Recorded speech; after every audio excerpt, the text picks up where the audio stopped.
میخوام اولین فرغون موتوردار لوازمی توی دنیا رو من درست کنم. اومدیم توی بازار دنبال یه موتور گشتیم.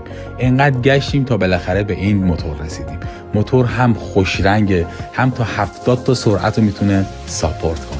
این شما و این هم موتور زیبای فرغونمون. میدونستم این مسیری که انتخاب کردم خیلی کار داره، ولی خیلی خوشحال بودم که اولین قدم رو برداشته بودم. بعد از یک روز سخت که تو بازار کلی گشتیم برای موتور، گفتم یه شب و من و موتورم کنار هم بخوابیم. تصمیم گرفتم یه رینگ خفن براش انتخاب کنم. اون انتخاب کردم و سفارش دادم. بعد از 1 ماه بالاخره رینگ اومد. اونم به کمک دوستان. من در مغازه بودم و اونا رفتن رینگ رو آوردن و من اون روز خوشحال ترین آدم دنیا بودم. این رینگی که شما میبینید رینگ دوبره. 2 تا رینگو دادیم، به هم چسبوندن و جوش دادن. فرغونمونم سفارش دادیم، آماده شد و اومد. رینگ و لاستیکمونم آماده شد. موتورمونم که گرفتیم، دیگه الان فقط باید بریم دنبال تراشکاری و کارهای دیگه‌اش. شاید پیش خودتون بگین چرا چهره من عوض شد. چون ما چند ماه برای این کار زحمت کشیدیم و منتظر بودیم که کار تمیز در بیاد.